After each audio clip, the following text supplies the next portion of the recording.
सीधा आवाज आ रही है? Yes sir. बेटा आपकी तो आज केमिस्ट्री की क्लास है ना 4 बजे से? सर आज वाली नहीं करनी?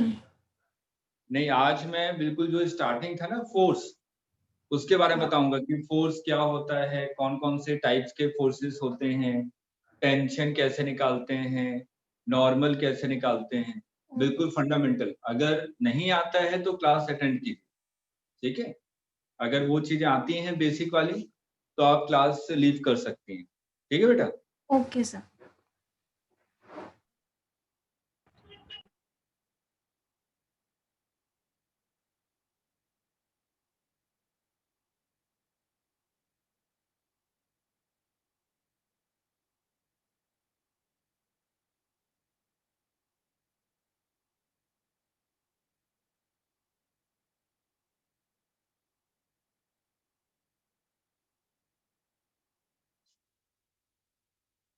अनुष्का 2 मिनट वेट करते हैं और भी स्टूडेंट ज्वाइन हो जाए, फिर मैं स्टार्ट करता हूँ। Okay sir.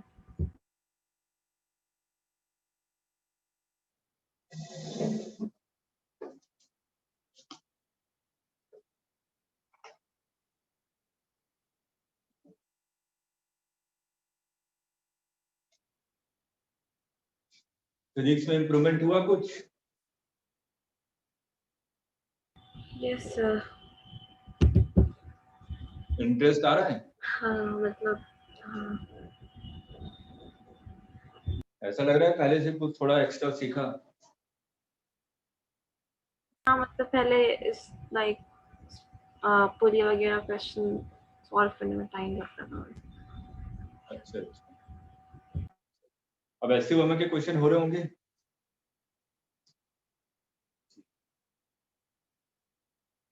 वेट करते हैं, जल्दी से आ जाएंगे लोग।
अच्छा,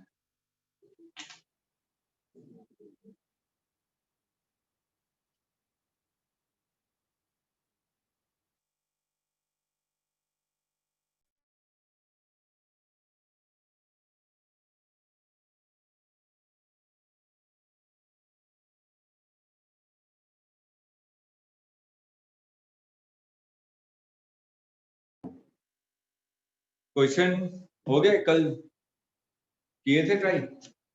12th क्वेश्चन वो वेज वाला है। अच्छा, कांस्टेंट वाला। ठीक है, मैं एक मिनट शीट ले आऊँ। आयुष भी आ गया।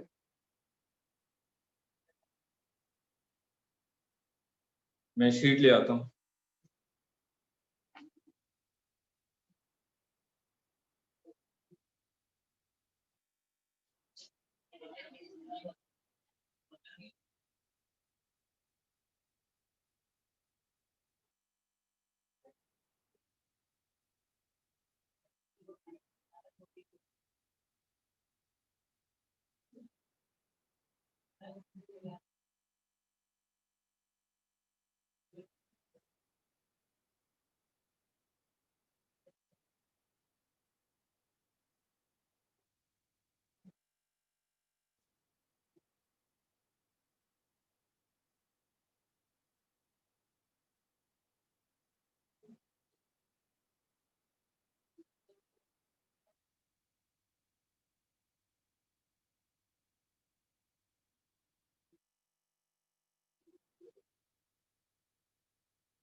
आज मैं शीट लेके नहीं आया हूँ, इसको नेक्स्ट क्लास में डिस्कस कर लें, जो भी डाउट्स हैं आपके, ठीक है।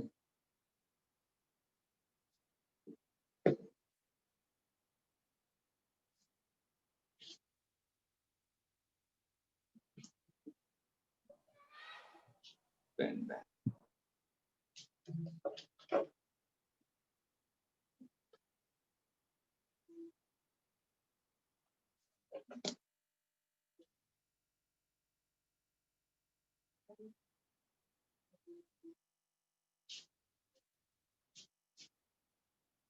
चलिए आज स्टार्ट करते हैं फोर्स। अगर हम लोग फोर्स के बारे में बात करें तो फोर्स क्या है आपका वेक्टर क्वांटिटी। वेक्टर क्वांटिटी का मतलब क्या, magnitude as well as direction. अगर मेरे को फोर्स को डिफाइन करना है तो उसके मैग्नीट्यूड के बारे में बताना पड़ेगा और उसके डायरेक्शन के बारे में बताना पड़ेगा। इसमें थर्ड एक इंपॉर्टेंट पॉइंट आ जाता है point of application. Point of application कि मैं किस पॉइंट पे फोर्स को अप्लाई कर रहा हूँ, ये भी एक इंपॉर्टेंट एस्पेक्ट है। देखिए कैसे, जैसे कि मैंने कहा कि मान लीजिए बॉटल है, बॉटल के इस वाले पॉइंट पे आपने फोर्स अप्लाई किया। अगर मैं बॉटल के लोएस्ट पॉइंट पे फोर्स को अप्लाई करूंगा तो बॉटल क्या करेगा, लीनियरली मूव करेगा। इसका मतलब ये क्या कर रहा है, ट्रांसलेशनल मोशन कर रहा है, ठीक है। अब मैं सेम कॉन्सेप्ट है कि मैं फोर्स के मैग्नीट्यूड और डायरेक्शन को चेंज नहीं कर रहा। अभी पहले केस में मैंने क्या किया था, फोर्स को मैंने अप्लाई किया था लोवेस्ट पॉइंट पे। अब मैं क्या कर रहा हूँ, फोर्स को अप्लाई कर रहा हूँ इसके टॉप मोस्ट पॉइंट पे। अगर मैं इस वाले पॉइंट पे फोर्स को अप्लाई करूंगा तो बॉटल क्या करेगी, बॉटल रोटेट होगी और नीचे गिर जाएगी, ऐसे ही होगा ना, ठीक। तो यहाँ पे आपने क्या किया, आपने देखा दोनों एग्जांपल में कि अगर मैं यहाँ पे फोर्स के मैग्नीट्यूड और डायरेक्शन दोनों में से किसी को चेंज नहीं कर रहा, मैग्नीट्यूड और डायरेक्शन सेम है लेकिन पॉइंट ऑफ एप्लीकेशन अलग अलग है। फर्स्ट वाले केस में आपने बॉटम मोस्ट पॉइंट पे फोर्स लगाया था, सेकंड वाले केस में आपने टॉप मोस्ट पॉइंट पे फोर्स लगाया। फर्स्ट वाले केस में बॉडी क्या कर रही थी, ट्रांसलेशनल मोशन, और सेकंड वाले में बॉडी क्या कर रही थी, रोटेशन। इसलिए पॉइंट ऑफ एप्लीकेशन एक आपका इंपॉर्टेंट एक्सपेक्ट है। लेकिन अगर हम लोग एलएलएम के बारे में बात करें तो एलएलएम में पॉइंट ऑफ एप्लीकेशन पे फर्क नहीं पड़ता, यहाँ पे हम लोग रोटेशन के बारे में चर्चा नहीं करते, ठीक है। ये आपका इंपॉर्टेंट हो जाएगा जब हम लोग रोटेशन चैप्टर पढ़ेंगे, रोटेशनल मोशन, जहां पे हम लोग टॉर्क वगैरह इन सब के बारे में डिस्कशन करेंगे, ठीक है। तो फोर्स को डिफाइन करने के लिए हमारे पास तीन पैरामीटर है, उसका मैग्नीट्यूड, उसका डायरेक्शन और तीसरा है आपका पॉइंट ऑफ एप्लीकेशन, ठीक। देखो बेसिक बेसिक है, नोट कर लिया, ठीक है। अब देखिए अगर इसके हम लोग सेकंड पॉइंट पे चले तो यहाँ पे हम लोग इसके टाइप्स के बारे में पढ़ें कि फोर्स कितने तरीके के होते हैं। तो हम लोग इसको ब्रॉडली तीन पार्ट में डिवाइड करते हैं। पहला है आपका कांटेक्ट फोर्स, दूसरा है नॉन कांटेक्ट फोर्स और तीसरा है आपका न्यूक्लियर फोर्स। अगर हम लोग कांटेक्ट फोर्स के बारे में बात करें तो कांटेक्ट फोर्स के एग्जांपल कौन कौन से हैं, friction, tension, spring force, force during collision,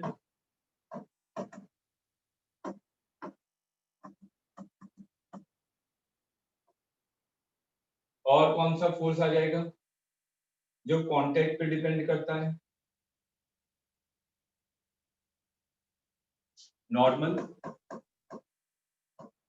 ठीक है। अब नॉन कांटेक्ट फोर्स के बारे में आते हैं। नॉन कांटेक्ट फोर्स में आपने कहा electrostatic force, magnetic force, third gravitational force.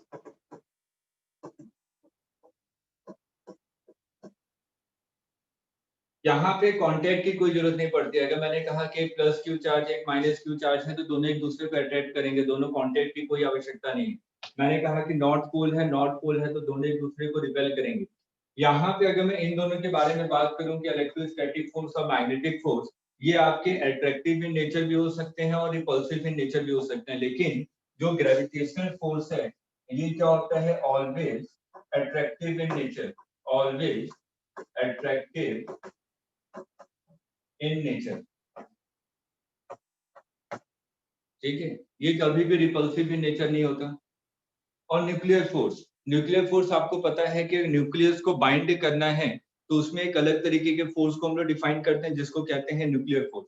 अगर हम लोग सिंपल वहां पे इलेक्ट्रोस्टैटिक फोर्स के बारे में बात करते हैं तो मैं कहता हूँ कि न्यूक्लियस का साइज तो बहुत छोटा होता है।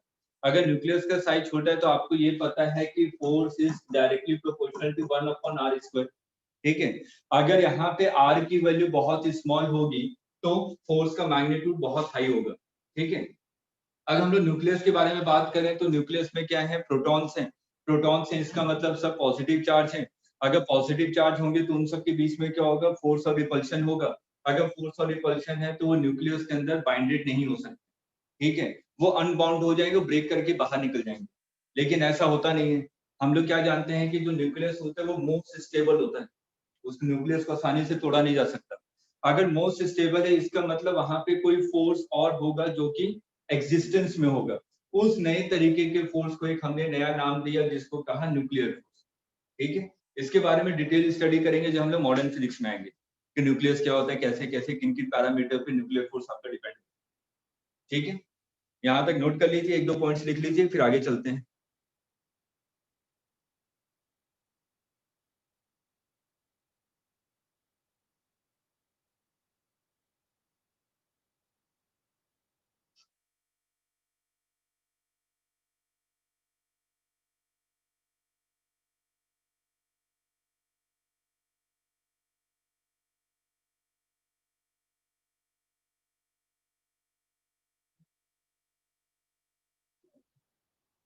नोट कर लिए?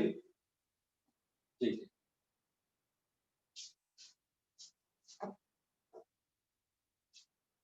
Newton first law.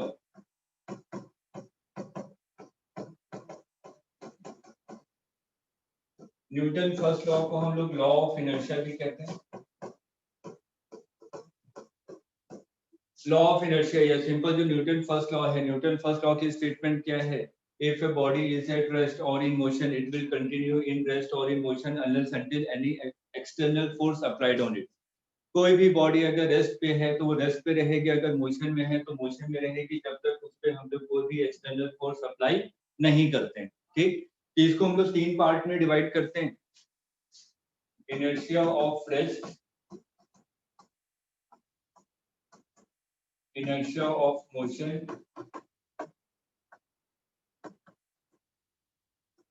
inertia of direction।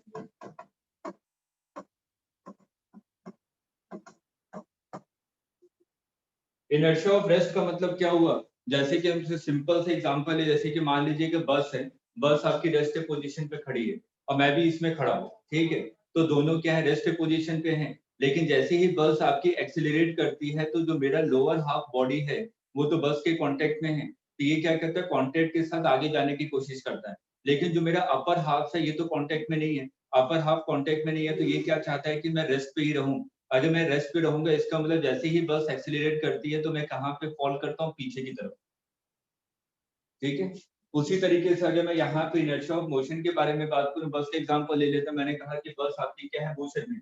अगर बस मोशन में है तो लोअर हाफ आपका कांटेक्ट में है, लोअर हाफ अगर आपका कांटेक्ट में होगा तो बस ने क्या किया, ब्रेक अप्लाई किया। अगर बस ने ब्रेक अप्लाई किया तो लोअर हाफ तो आपका रेस्ट पे आ गया, लेकिन अपर हाफ अभी भी मोशन में ही रहना चाहता है। तो मोशन में रहना चाहता है, इसलिए जैसे ही ब्रेक अप्लाई किया जाता है आपकी बॉडी क्या होती है, फॉरवर्ड डायरेक्शन में फॉल करती है।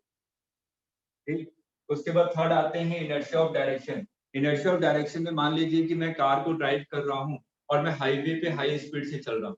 एकाएक मैंने क्या किया, लेफ्ट हैंड साइड में मैंने व्हील को रोटेट कर दिया। अगर मैं लेफ्ट हैंड साइड में रोटेट करता हूँ तो मेरी बॉडी कहाँ फॉल करती है, राइट हैंड साइड में। ठीक है, ऐसा क्यों होता है, क्योंकि मैं तो एक डायरेक्शन में मूव कर रहा था, तो मेरी जो बॉडी है वो चाहती है कि मैं इसी डायरेक्शन में रहूं। लेकिन जैसे ही मैंने कार को लेफ्ट हैंड साइड में मूव कर दिया तो मेरी बॉडी इसी डायरेक्शन में रहना चाहती है, इसलिए मेरी बॉडी क्या होती है, राइट डायरेक्शन में फॉल करती है। आगे समझे, तीनों के एक एक लाइन लिख लीजिए फटाफट, ये कुछ बड़ी छोटी चीजें हैं।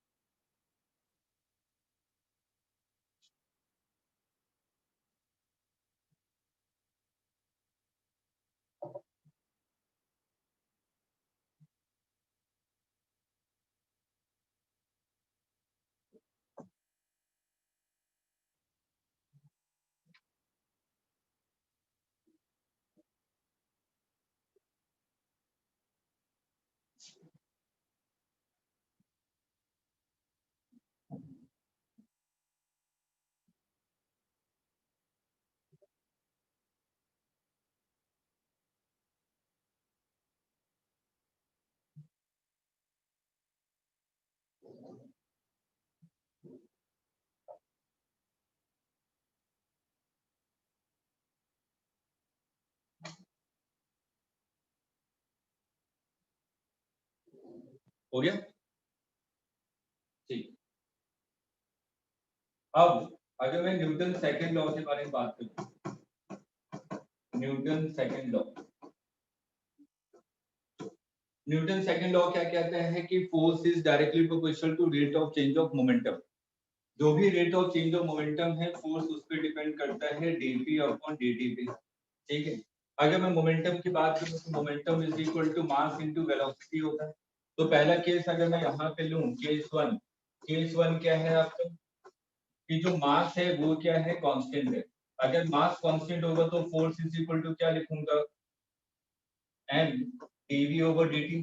dv ओवर dt का मतलब क्या हुआ, एक्सीलरेशन। तो आपने इसको लिखा force is equal to mass into acceleration.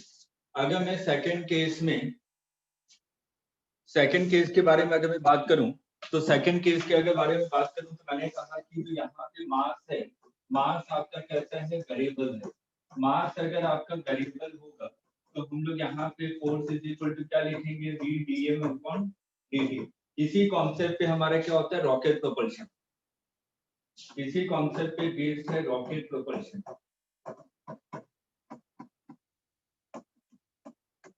इसको हम लोग डिटेल में पढ़ेंगे और इसी कॉन्सेप्ट पे कई सारे न्यूमेरिकल सॉल्व करेंगे जब हम लोग वर्क पावर एनर्जी पढ़ेंगे। ठीक है, क्योंकि मोमेंटम का कॉन्सेप्ट वहीं पे आता है, वर्क पावर एनर्जी तो सेंटर ऑफ मास पढ़ लेंगे।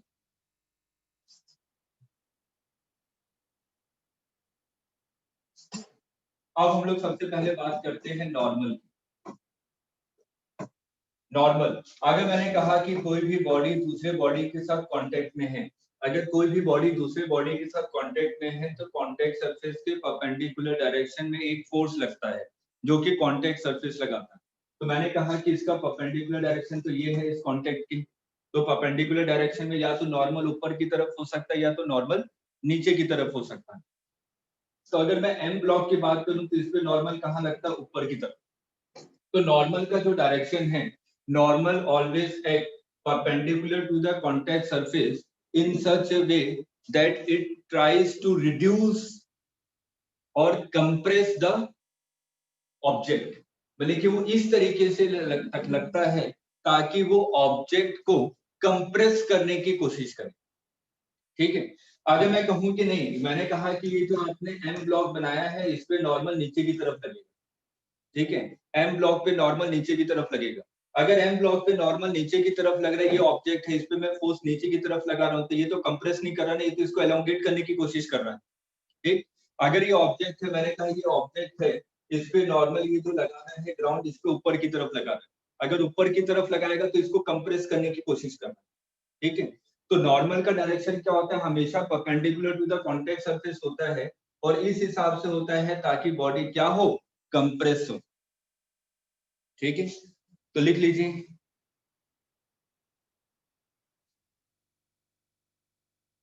it always perpendicular to the contact surface, it always perpendicular to the contact surface in such a way, in such a way that it tries to, that it tries to compress the body। हमेशा body को compress करने की कोशिश करता है। जैसे कि मैंने कहा ये एक वेज है, वेज पे आपने ये ब्लॉक को ऐसे रखा हुआ है। अगर मैं इस पे वेज पे ब्लॉक को ऐसे रखूंगा तो यहाँ पे जो कॉन्टैक्ट सरफेस है इस पे परपेंडिकुलर डायरेक्शन में नॉर्मल ऐसे लगाएगा। ठीक है, अब हम लोग नोट कर लीजिए, फिर आगे आते हैं टेंशन। देखो बेसिक बेसिक चीजें, ऐसा ना लगे कि है स्टार्टिंग के छोटे कॉन्सेप्ट नहीं आते हैं, इसमें बिल्कुल स्टार्टिंग से उठाऊंगा, इससे थोड़ा फास्ट चल रहा हूँ, ये सब चीजें आपको आती है। Next, tension. अगर मैं यहाँ पे बात करूं, मैंने कहा कि एक स्ट्रिंग है, स्ट्रिंग को आपने दो मास से लगा दिया M1 और M2। और मैं यहाँ पे क्या कर रहा हूँ, F1 फोर्स लगा रहा हूँ, यहाँ पे क्या कर रहा हूँ, F2 फोर्स लगा रहा हूँ। सबसे पहली बात, हम लोग जो भी स्ट्रिंग मानते हैं, स्ट्रिंग को कैसा मानते हैं, इनएक्सटेंसिबल, मतलब कि वो आपका एक्सटेंड नहीं हो सकता, एंड मासलेस। स्ट्रिंग कैसा है आपका, इनएक्सटेंसिबल है और मासलेस है। अगर मासलेस है तो हर एक पॉइंट पे जो टेंशन का मैग्नीट्यूड होगा वो क्या होगा, सेम होगा। ठीक है, अगर मासलेस स्ट्रिंग है तो हर एक पॉइंट पे जो टेंशन की वैल्यू होगी वो क्या होगी, आपकी सेम होगी। तो इसमें लिखें direction of tension, direction of tension is always along the string, is always along the string in such a way, in such a way to reduce its length, to reduce its length। Tension क्या होगा, हमेशा string के along लगेगा और उसका direction ऐसा होगा ताकि वो लेंथ को रिड्यूस करने की कोशिश करे।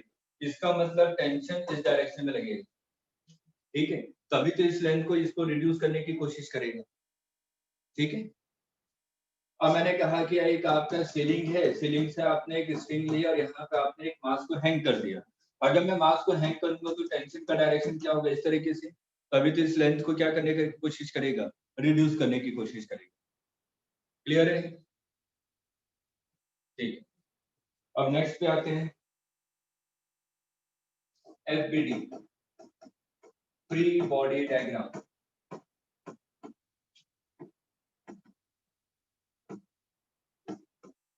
Most important.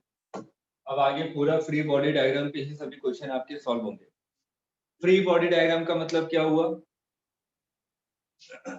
Representation of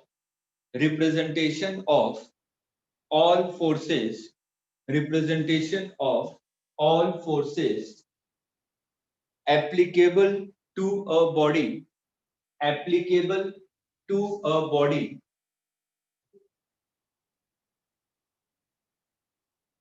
for analysis purpose, representation of all forces applicable to a body for analysis purpose। मतलब कि किसी भी बॉडी पे कितने फोर्सेस लग रहे हैं, उन्हीं सभी फोर्सेस का जो रिप्रेजेंटेशन है उसी को हम लोग कहते हैं फ्री बॉडी डायग्राम, ठीक है। और ऐसा हम लोग इसलिए करते हैं ताकि उसका एनालिसिस पर्पस का मतलब क्या हुआ, मेरे से पूछा गया एक्सेलरेशन निकालो, नॉर्मल निकालो, टेंशन निकालो या एक्सेलरेशन वेलोसिटी निकालो किसी पर्टिकुलर इंस्टेंट पे, तो हमें फोर्स पता होगा तभी ये सब चीजों के बारे में एनालिसिस कर सकते हैं हम लोग, ठीक है। तो जैसे कि एक क्वेश्चन मैंने कहा कि एक बॉडी है, ए ब्लॉक, बी ब्लॉक और ये आपका सी ब्लॉक, ये है। मैंने फोर्स ऐसे लगा, ठीक है। अब मैं एक एक करके हर एक का एफबीडी ड्रॉ करूं। अगर हर एक का एफबीडी देखूं तो सबसे पहले ए ब्लॉक पे तो नीचे ग्रेविटेशनल फोर्स लग रहा होगा Ma/G। जो ग्राउंड है इसके ऊपर एक नॉर्मल लगा रहा होगा। जो ये बी ब्लॉक है वो भी इसके ऊपर एक नॉर्मल लगाएगा, normal on A due to B. इसके अलावा कोई फोर्स है क्या इस पे, ठीक है, इसके अलावा कोई फोर्स नहीं। अगर उसी तरीके से अगर हम लोग बी ब्लॉक पे आए तो बी ब्लॉक पे ग्रेविटेशनल फोर्स लग रहा है Mb/G। इस पे सी वाला एक नॉर्मल लगा रहा है डाउनवर्ड डायरेक्शन में, normal on C, normal on B due to C. एक ए वाला इसके ऊपर नॉर्मल लगा रहा है इस डायरेक्शन में, normal on B due to A. और एक ग्राउंड इस पे नॉर्मल लगा रहा है अपवर्ड डायरेक्शन में, Nb। इसके अलावा कोई फोर्स नहीं है, ठीक है। अब हम लोग आते हैं सी ब्लॉक पे। तो सी ब्लॉक की अगर हम लोग बात करें तो सी ब्लॉक पे ग्रेविटेशनल फोर्स लग रहा है Mc/G। और एक जो बी वाला ब्लॉक है इसके ऊपर एक नॉर्मल लगा रहा है सी पे, normal on C due to B. ये पूरा रिप्रेजेंटेशन है इंडिविजुअल ब्लॉक का, ठीक है। हर एक ब्लॉक पे कौन कौन से फोर्सेस आपके एक्ट कर रहे हैं,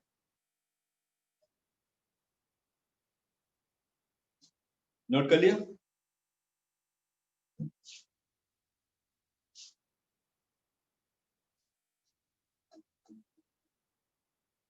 numerical based on Newton first law.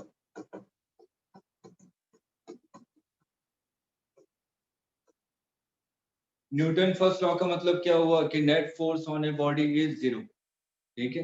Body rest पे है या तो मोशन पे है, उस पे नेट फोर्स की वैल्यू कितनी है, 0 है। अगर नेट फोर्स की वैल्यू 0 है तो उस पे बेस्ड न्यूमेरिकल की प्रैक्टिस। ठीक, मैंने कहा कि फर्स्ट क्वेश्चन थोड़ा तेज कीजिएगा, बहुत सिंपल सिंपल से क्वेश्चन करवा रहा हूं मैं।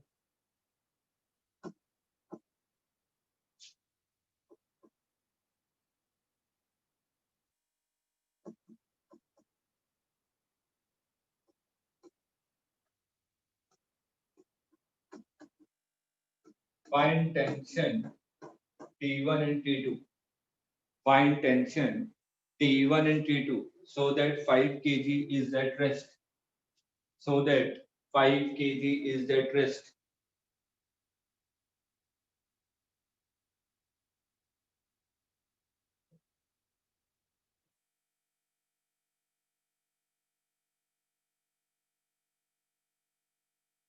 वन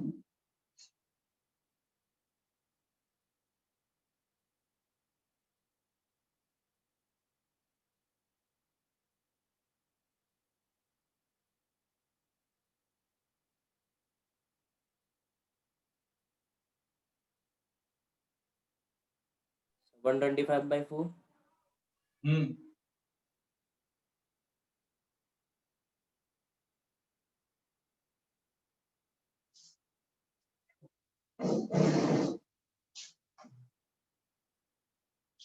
सिंपल सा है।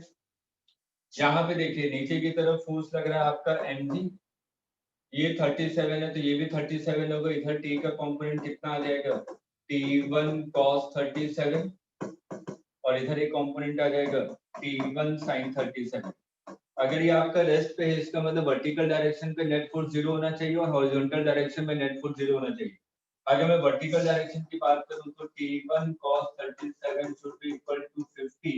तो यहाँ से t1 is equal to आ जाएगा 4/5, that is 250 divided by 4 Newton.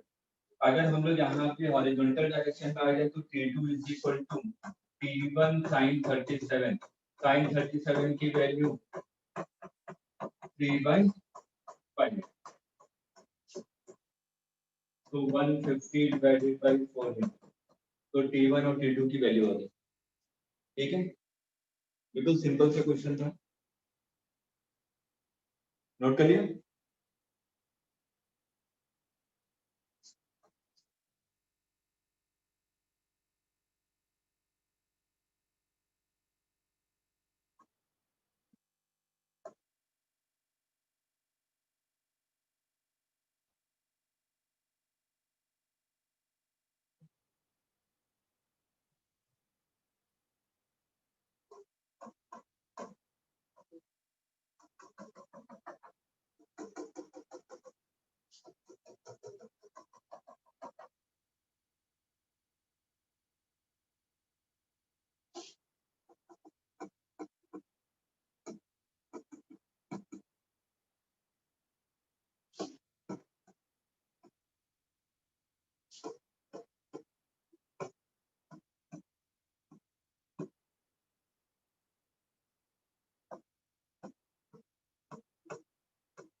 निकालिए, नॉर्मल निकालिए।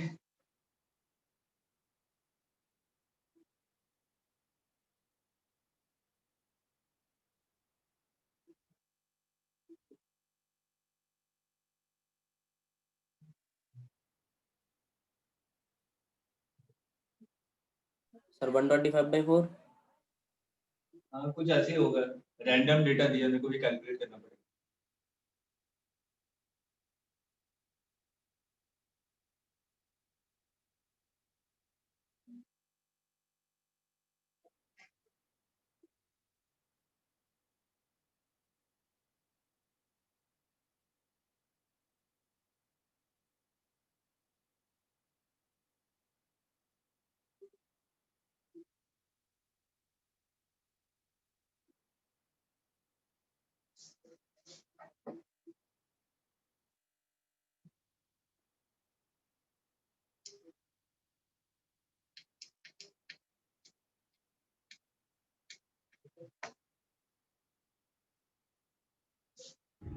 80. आंसर तो नहीं पता, देखते हैं। मैंने कहा कि यहाँ पे जो नॉर्मल लगेगा वो तो सेंटर से पास होगा ना, सर्कल की प्रॉपर्टी। ठीक है, अगर नॉर्मल ड्रॉ करते हैं किसी भी पॉइंट पे तो वो सेंटर से पास होता है। मैंने कहा इसने नॉर्मल लगाया तो ये सेंटर से पास होगा। मैंने कहा एक नॉर्मल की वैल्यू क्या है n1 और दूसरी नॉर्मल की वैल्यू क्या है n2। यहाँ पे आपको ये 6 मीटर दिया हुआ है, तो मैंने क्या किया, एक यहाँ पे इन दोनों को ज्वाइन कर दिया और एक परपेंडिकुलर लाइन ड्रॉ कर दी। अगर मैं परपेंडिकुलर लाइन ड्रॉ करूंगा तो ये इक्वल पार्ट्स में डिवाइड करता है कॉर्ड को, इक्वल पार्ट्स में डिवाइड करेगा तो ये कितना हो जाएगा 3 मीटर, ये कितना दिया होगा आपको 5 मीटर, तो ये एंगल कितना हो जाएगा cos theta is equal to 3/5 53. 53. है ना। ये 53 होगा, तो यहाँ पे एक लाइन ड्रॉ कर दी, तो ये 53 है तो ये भी 53 होगा। ठीक है, तो यहाँ पे देखिए कंपोनेंट्स ब्रेक करना। अगर मैं हॉरिजॉन्टल कंपोनेंट्स के बारे में बात करूँ तो ये कितना हो जाएगा n1 cos 53 और वर्टिकल कंपोनेंट हो जाएगा n1 sin 53। उसी तरीके से इसका कंपोनेंट इस डायरेक्शन में n2 cos 53, ये भी 53 हो जाएगा ना।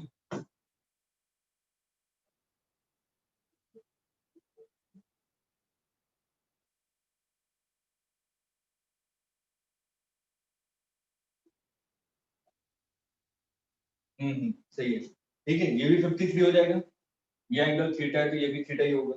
ठीक, तो यहाँ पे ये कंपोनेंट कितना हो जाएगा n2 sin 53 और नीचे की तरफ क्या लग रहा है mg। तो अगर ये रेस्ट पोजीशन पे तो हॉरिजॉन्टल वाले फोर्सेस इक्वल होंगे, हॉरिजॉन्टल वाले n cos 53 is equal to n2 cos 53।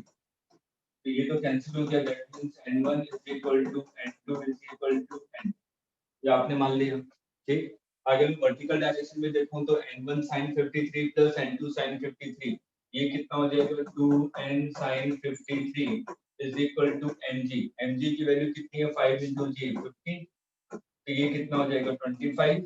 तो n की वैल्यू कितनी हो जाएगी sin 53 की वैल्यू 4/5, तो 5 into 25 125 डिवाइडेड बाय 4, ये आगे नॉर्मल की वैल्यू।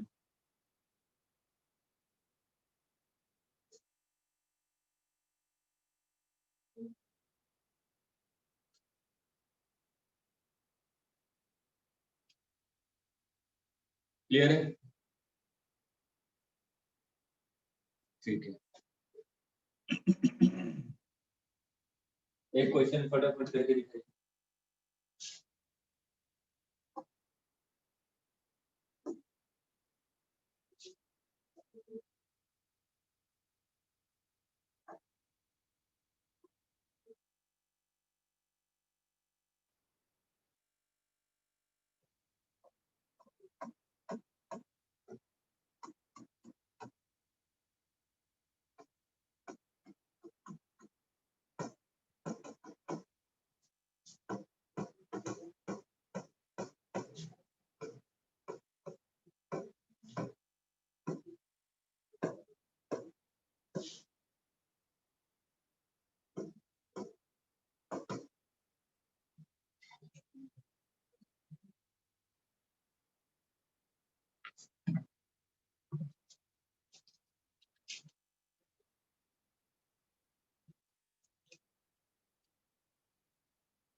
कीजिए कीजिए।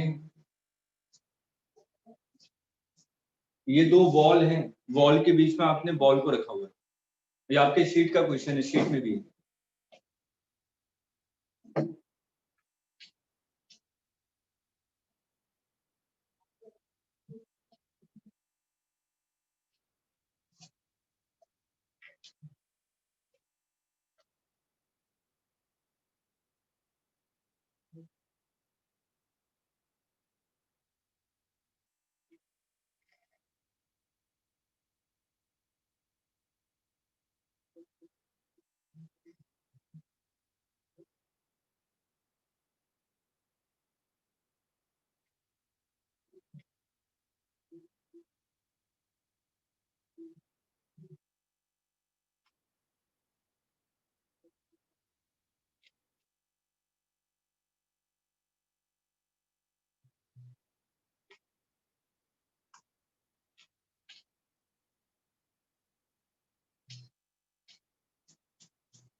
सर mg/2 इतना आसान नहीं है, थोड़ा सा अजीबो गरीब आता है आंसर। हिंट यही है कि दोनों वॉल को अलग अलग करके एफबीडी बनाइए। एक ही में बनाएंगे तो मिसमैच मतलब कहीं ना कहीं गड़बड़ हो सकता है। एक बार एक वॉल को ले लीजिए, उससे एफबीडी बनाइए, एक बार दूसरे वॉल को ले लीजिए, एफबीडी बनाइए, फिर दोनों को कंबाइन कर दीजिए, तब आपको सही पता चलेगा कि हाँ एग्जैक्ट क्या हो रहा है।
सर दोनों वॉल का अलग अलग आएगा?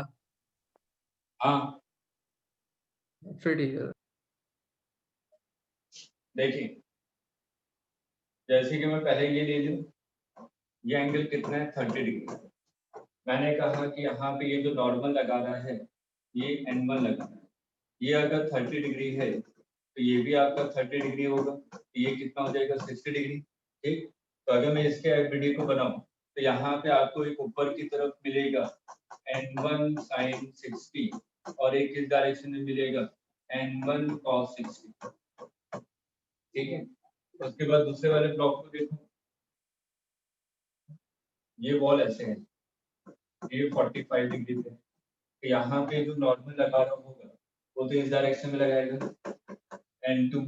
ये अगर 45 है, इसको एक्सटेंड करेंगे तो ये भी 45 होगा, ये 45 होगा तो ये भी 45 होगा। ठीक है, इसके दो कंपोनेंट्स आपने निकाल लिए, एक कंपोनेंट होगा आपका N2 cos 45 और एक कंपोनेंट होगा आपका N2 sin 45। सर एक की वैल्यू आ रही है mg इंटू रूट 2/3। अच्छा, √3 नहीं आ रहा कहीं पे? नहीं, रूट 2/3 मतलब रूट में ही है पूरा। हाँ हाँ, अब देखिए, अब इसको मैं क्या करता हूँ, एक सिंगल डायग्राम बनाता हूँ। अगर मैं सिंगल डायग्राम बनाऊंगा तो देखिए क्या हो जाएगा, ये बॉल है, बॉल पे नीचे की तरफ फोर्स लग रहा है mg। ठीक है, मैं हॉरिजॉन्टल वर्टिकल डायरेक्शन में फोर्सेस देख रहा हूँ। अब ये बताइए वर्टिकल डायरेक्शन में कौन कौन से फोर्सेस लग रहे हैं? एक तो N1 sin 60 लग रहा है, N1 sin 60, और एक फोर्स लग रहा है आपका डाउनवर्ड डायरेक्शन में N2 sin 45, N2 sin 45। अब हॉरिजॉन्टल डायरेक्शन में आ जाए। हॉरिजॉन्टल डायरेक्शन में एक फोर्स लग रहा है N1 cos 60, इस डायरेक्शन में फोर्स लग रहा है N1 cos 60, और आपका राइट डायरेक्शन में फोर्स लग रहा है N2 cos 45, इस डायरेक्शन में फोर्स लग रहा है N2 cos 45। अब दोनों को इक्वेट करके निकाल सकते हैं ना, N1 N2, दो इक्वेशन, दो अननोन, हो जाएगा। ठीक है, नोट कर लीजिए। सर मैंने थोड़ी अलग मैथ्स लगाई है। क्या लगा है? सर एक बार डायग्राम दिखा दीजिए, उस हिसाब से बता दूंगा। सर जैसे सर ये नॉर्मल पास करेगा ना, जैसे पिछले डायग्राम में किया था सेंटर से, सर वो जो 45 माइनस 30 होगा तो 15 डिग्री उधर आएगा। ठीक है सर, तो हमें पता है सर जो ये टेंजेंट है ना सर, तो सेंटर से 90 बना रहा होगा। तो फिर सर एंगल निकाल लिए थे, 15 डिग्री आ गया था। हाँ वही बात। हाँ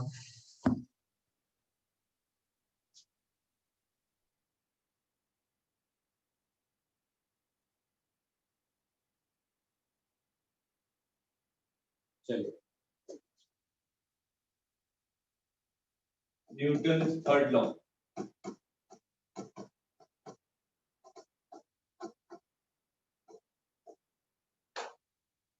न्यूटन थर्ड लॉ क्या है? For every action there is equal and opposite reaction. ठीक है, मैंने कहा कि एक एम ब्लॉक है, इसको आपने ग्राउंड पे रखा तो नीचे क्या लग रहा होगा? एम जी, ऊपर क्या लग रहा होगा? आपका नॉर्मल। ठीक है, तो मैंने पूछा कि n is equal to M G, सही है। ठीक है, अब मेरा क्वेश्चन ये है, n and M G are action reaction pair, क्या ये एक्शन रिएक्शन पेयर है?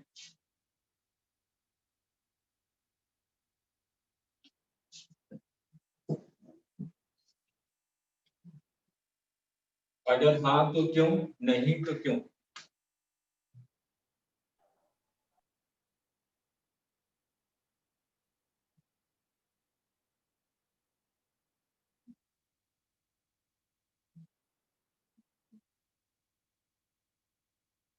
सर है ये, है, क्यों? क्योंकि सर जितना बॉडी फोर्स लगा रही है, बॉडी पे रिएक्शन फोर्स लग रहा है, जिसकी वजह से बॉडी रेस्ट पे है। अच्छा, और कोई? आयुष ने तो अपना आंसर दे दिया। आर्यन?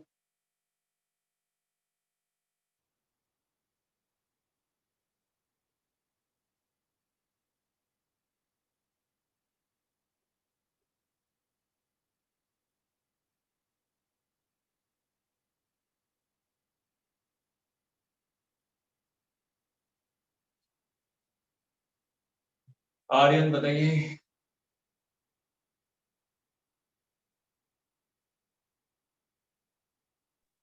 पता नहीं सर। अनुष्का?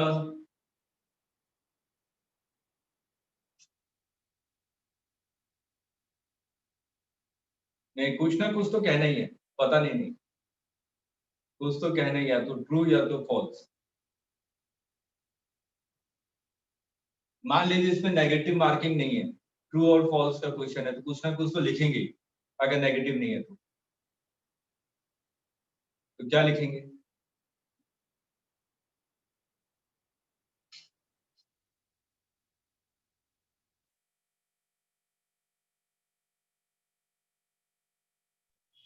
सर है ये। है एक्शन रिएक्शन पेयर। ठीक है, आशुतोष ने भी दे दिया। है सर। चलिए, है, ठीक है। Anushka?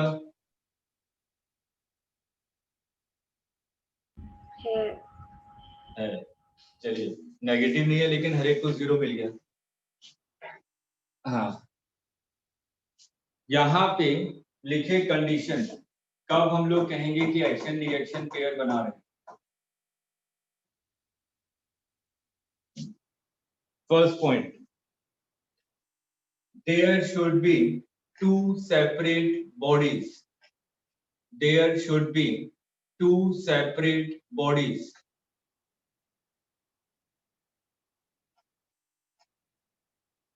Second point, magnitude should be same. Magnitude should be same, but opposite in direction. But opposite in direction. Third point, nature of forces. Nature of forces should be same.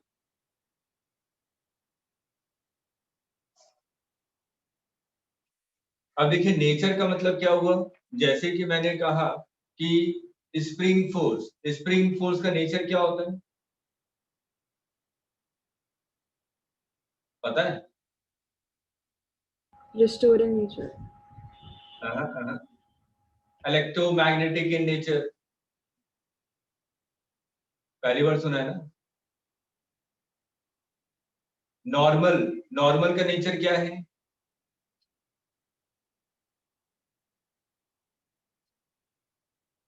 Electromagnetic in nature. MG का nature क्या है? Gravitational पुल है ना? Sir एक बार repeat कर दीजिए। जो normal है, स्प्रिंग फोर्स है, ये सब कैसे होते हैं? Electromagnetic in nature.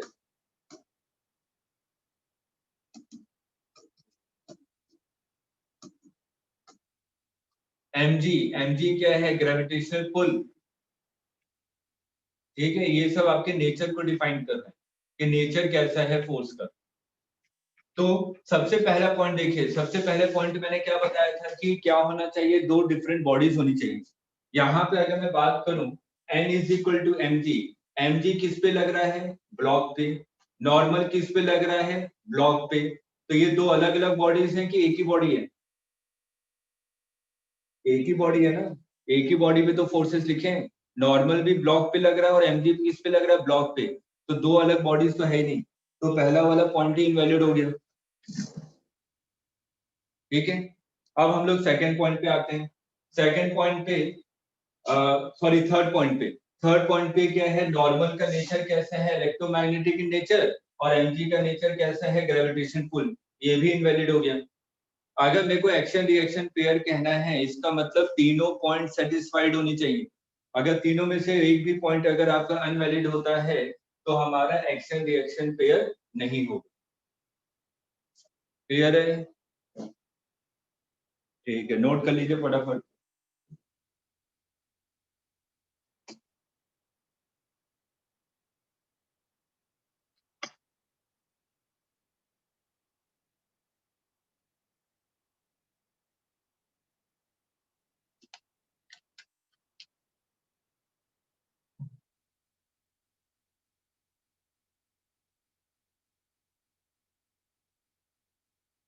हेलो,